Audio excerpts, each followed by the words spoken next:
Hello and welcome back to the series where I talk about a random piece of music from my collection. Today I will be talking about Low Life by New Order.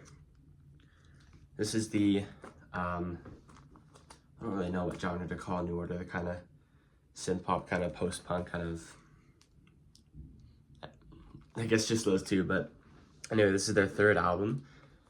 And interesting is their only, I think it's their only ever album or single to feature the band members on them. Even from their Joy Division days, they were adamant on not putting their faces on the album, which being on Factory, like, you don't have to do stuff like that.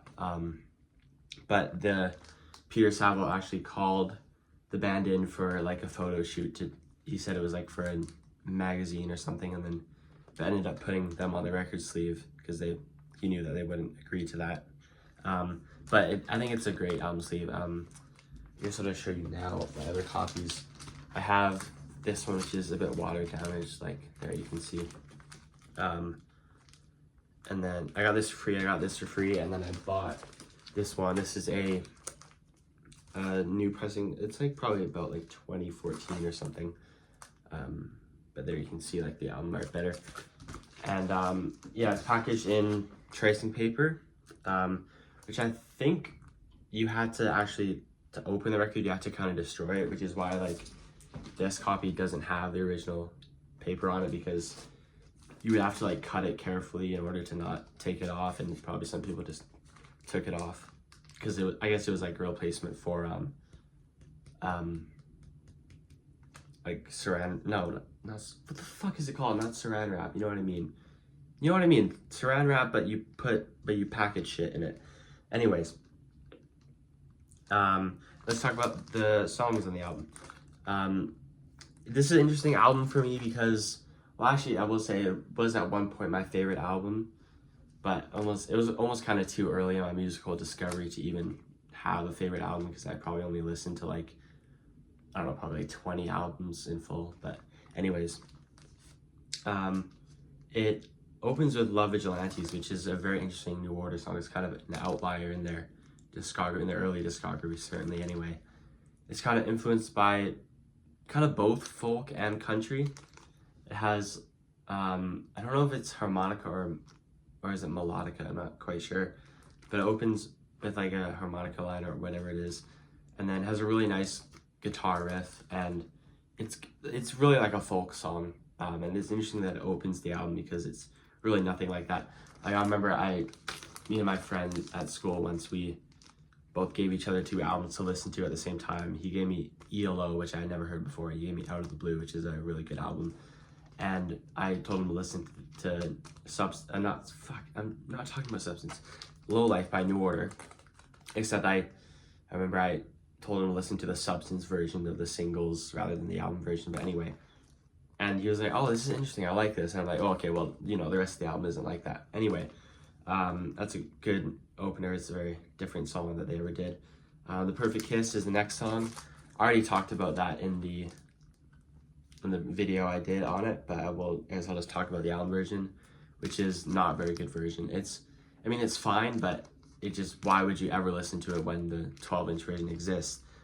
And it always really bugged me that this is the version they played on First Wave Radio, which is really dumb, because they play the full version of Bad by U2, the live version, which is like 8 minutes. They play the full version of Blue Monday, which is 7 minutes, but they never play the full version of this. I have no idea why.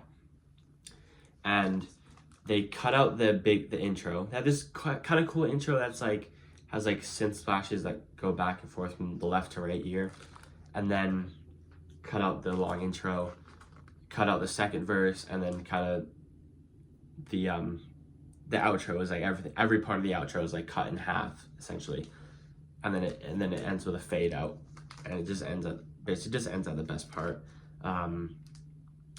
So don't listen to this version. It's fine for when you listen to the whole album, but don't prefer this version. That would be really weird. This Time of Night is a really good one. It's like one of their darker kind of songs from this era. It's not like as dark as stuff like most of the songs on Movement, but just not really in like, just kind of more the atmosphere than anything else, I think. is weird. It's like kind of a good chorus, but I think on this album in particular, it's some of Barney's worst singing. But for me, it doesn't really drag the album down too much. And I think on songs like this one, you can tell the singing is not really good. Sunrise is the next song. It closes side 1. I think a lot of people have mixed opinions about this song. It's kind of supposed to be this big epic closer to side 1. It's like over 6 minutes, and it's one of the more rocky songs of the album for sure. I mean, This Time of Night is a bit rocky too. It's a really cool song. Elegia is an instrumental. I believe it is meant to be a tribute to Ian Curtis. Elegia is, I think, I don't know what word, it's probably obvious what word, but it's something in Greek. And it's a very epic instrumental. It's very spooky, atmospheric, and just really powerful. Whenever I see the album cover of this, I always think of this song. I think it matches the album cover better than any other song on the record. And there's also a 17-minute version, which is pretty cool. I listened to it like once or twice, but I don't really see the point in listening to it too much. I mean, I don't know. I'm going to listen to it again today now that I think about it. Sooner Than You Think is the next song. It's, other than probably the singles, it's probably the most like standard pop song of the album. It's pretty cool. I don't know what to say about it. Subculture is interesting because a lot of people swear by the album version and think that the single version is absolute crap, including Peter Saville, who, if you don't know, is the guy who, well, I already said he's the guy who did all the sleeves for Joy Division, New Order, and some other Factory bands. He refused to make album or single art for the single because he didn't want to attach his name to such a horrible remix. But I actually prefer the Substance version. I think this version is fine. But I'm definitely in the minority for preferring the Substance, or not even Substance, the 12-inch version. The Substance version is like the 12-inch but 3 minutes shorter. Face Up is another. It's kind of the most similar to Sooner Than You Think, I think. And is it like a longer song? I don't even kind of remember. The vocals, I remember, are a bit not as great on this song as well.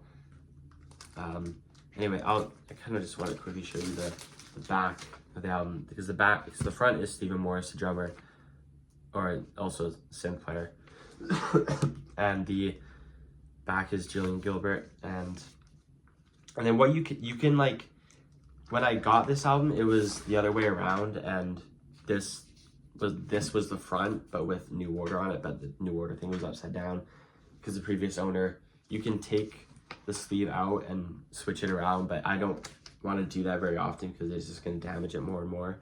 But I did it once because I prefer to have this at the front. But also what you can do is take this and kind of, you can see that, like, slide it in like that, and you can put Barney on the front or Hooky on the front as well. And then I believe on the CD copy you can do that too, and it's much easier to do it on the CD version, obviously, without damaging anything. Okay, that's all I have to say. Like I said, I got this for free, and then bought this, and I bought this before I got the other two. There we go. Low Life by New Order.